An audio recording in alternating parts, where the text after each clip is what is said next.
Hey guys, I think this is the last control I'm going to test for today. This is the QIACHIP smart remote. It's much like any other remote kit where there's a receiver that mounts in the fan canopy for both a light and fan function. Looks very much like any other receiver. It just has Wi-Fi capabilities and comes with these remotes. It's a little bigger and clunkier and cheaper feeling than some remotes that come with fans, but it gets the job done, and frankly, I don't usually use the remote after I've paired it. So I've got a ton of these installed in my house. This is the only one where I'm using the light function, so that's why we're testing this one here. It's on this vintage Fastco World's Fair ceiling fan in my foyer. It's got 3 speeds. The capacitor values used to obtain the speeds are 4 microfarads, and then adds a 5, so 4 and 9 for low and medium, which is a little slower than average, which works fine for this small fan here. If you have a bigger fan and you don't like really slow speeds, it might be too slow. If you know how to solder, you can unsolder the capacitors and change the values and get whatever speeds you'd like. So it does, first of all, it makes a beeping sound, which I like. I like knowing it's received the command. So just you do it from the remote, and then we'll put the remote away. Alexa, foyer light off. Okay. So, this is low. Alexa, foyer fan medium. Let's see if it says. I don't know how to. No, she doesn't know what I mean in medium. So I normally would do a percentage, but not all the controls like percentage. These do. So if I want to set it to medium, Alexa, foyer fan 50%. Was I talking too much? Alexa, foyer fan 50%. Okay. I can also say speed 2, I think, or level 2. I was experimenting because the Treat Life, or what is it called? Treat More?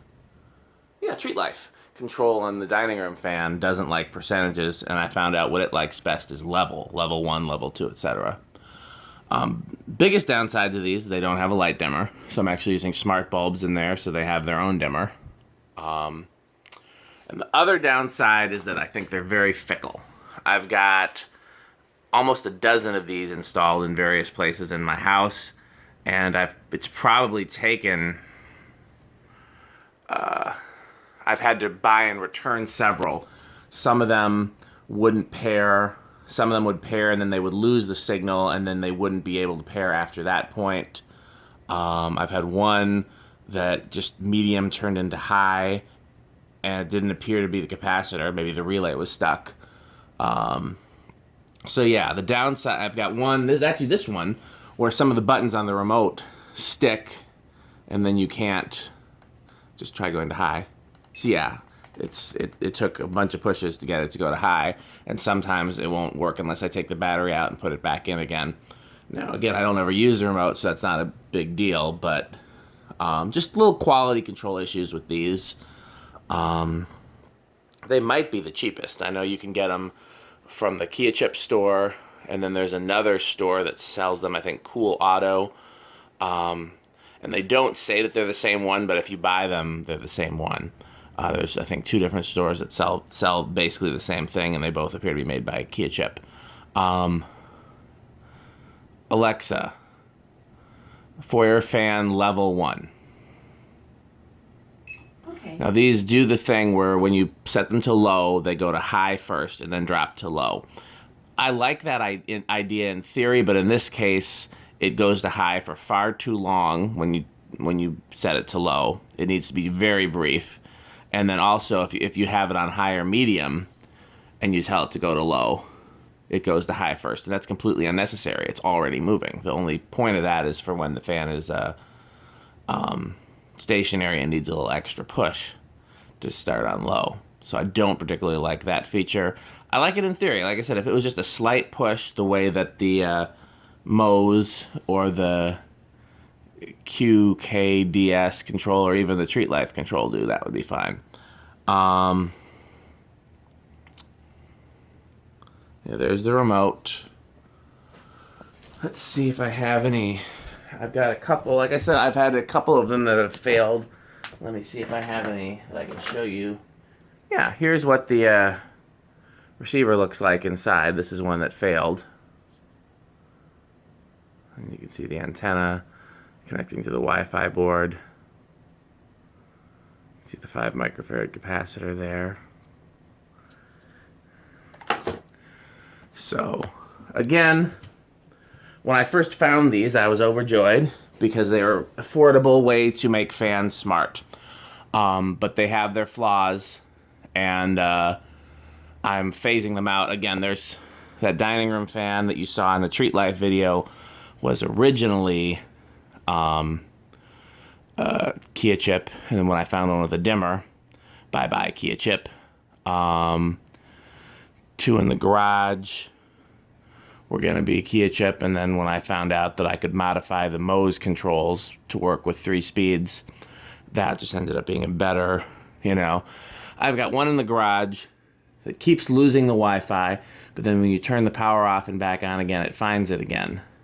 And if it keeps doing that, then that one's going to become a different brand as well. So again, you know, let's go test it right now. No harm, right? Let's go see if everything in the garage works. So these 2 are on QIACHIP, and these 2 are on modified Mose or KDQS. Alexa, garage fans 10%. Okay, that one, yeah, everything worked. Alexa, garage on. Okay. All the lights came on, so it's working today.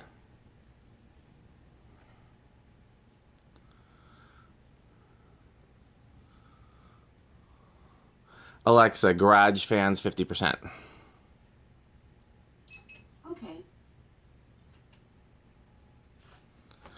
Here, I can even show you over on the workbench here. Not technically the workbench, on the shelf by the workbench. Here's another QIACHIP. I changed that capacitor value and I was going to change the other one. And that was actually one of the ones that was gonna get used over here. And I opted to use the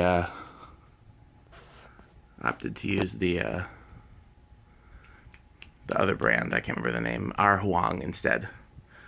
Okay, well, if you have any questions, that's my review of the QIACHIP. Oh, that one's on a QIACHIP too, by the way. Alexa, living room fan 10%. Okay. Yeah. It's the only one that beeps, and I like the beep because then I know if Alexa got my command. Sorry, I'm not sure about that. Of course you're not. Yeah, like I said, here's my thing, is I'd get the QIACHIP, and I have, you know, if that's what you're looking for, but I'd make sure you always have a spare on hand, and don't take the ladder down until it's worked for like a day in case you got a buggy one. But they're cheap enough, and Amazon accepts returns. So, you know, I've got a big package of extra ones going back to Amazon that had problems, you know. Like I said, it probably took me, I'm just guessing at the numbers, took me 15 to get 10 working ones, you know. So, but that's the way it is sometimes with really inexpensive imported products. Okay. Thanks for watching.